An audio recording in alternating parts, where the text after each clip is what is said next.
نفس کی مخالفت،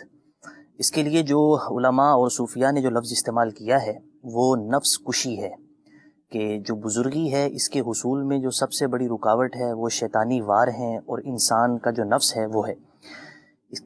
اس نفس کو ختم کرنے کے حوالے سے ایک چھوٹی سی چیز عرض کروں گا، وہ یہ ہے کہ امام اہل سنت رحمۃ اللہ تعالیٰ علیہ نے بھی، اور آپ کے والد محترم مولانا نقی علی خان رحمۃ اللہ علیہ نے بھی یہ بات لکھی ہے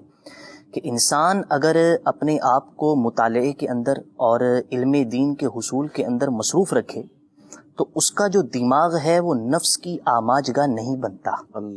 انسان اپنا دماغ اگر مصروف رکھتا ہے، اپنے ذہن کو مصروف رکھتا ہے اور اپنی توجہ کو علم دین اور نیک لوگوں سے وابستہ رکھتا ہے تو کبھی بھی اس کے دماغ اور اس کے دل پر نفس حاوی نہیں ہوگا یا بہت زیادہ حاوی نہیں ہوگا۔ ہوتا یہ ہے کہ جب ہم اپنے دماغ کو خالی رکھتے ہیں اور اچھی چیزوں سے دور کر دیتے ہیں، اور اسی طرح اپنے دل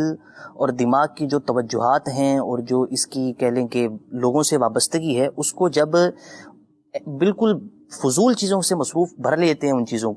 چیزوں کو تو اس سے جو ہے وہ پھر ہمارا دماغ نفس کی آماجگاہ بنتا ہے۔ جب دماغ نفس کی آماجگاہ بنتا ہے تو پھر پورے وجود کی جو ایک کمانڈ دماغ دے رہا ہوتا ہے نا، وہ پھر نفس اپنے مطابق کرتا ہے اور گناہوں کا اس بندے سے صدور ہونا شروع ہو جاتا ہے اور وہ بندہ گناہوں کے ارتکاب میں پڑ جاتا ہے۔ تو نفس کی مخالفت کے لیے آپ نفس کشی کو اپنائیے،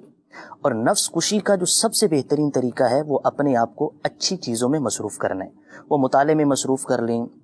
نیکیوں میں مصروف کر لیں، اچھی چیزوں میں مصروف کر لیں، اچھی عادات میں مصروف کر لیں، علم دین کے حصول میں مصروف کر لیں۔ جب آپ کا دماغ مصروف ہو جائے گا تو پھر آپ کا دماغ نفس کی آماجگاہ بننے کے قابل نہیں رہے گا۔ جو بندہ بالکل فارغ رہے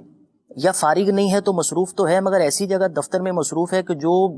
گھر میں رہتا تو شاید بہتر ہوتا اور دفتر میں جا کے گناہوں کا امکان بڑھتا ہے، تو پھر اس کا نفس جو ہے نا وہ نفس کشی کے قابل وہ بندہ رہتا نہیں ہے۔ یا تو پھر اللہ اسے توفیق دے، وہ راتوں کے مجاہدے کر لے اور اپنے آپ کو نیکی کی طرف راغب رکھے تو ہے، ورنہ جو بندہ اپنے آپ کو فارغ رکھے یا ایسی جگہ مصروف کر لے جہاں نہیں ہونا چاہیے تو پھر جو ہے نا وہ نفس کشی مشکل ہے۔ تو نفس کی اگر مخالفت کرنی ہے تو نفس کشی ضروری ہے، اور اس کے بہت سارے اسباب میں سے ایک سبب یہ ہے کہ بندہ اپنے آپ کو مصروف رکھے تاکہ نفس کی مخالفت ہو اور انسان گناہوں سے محفوظ رہے اور بزرگی میں ترقی پاتا رہے۔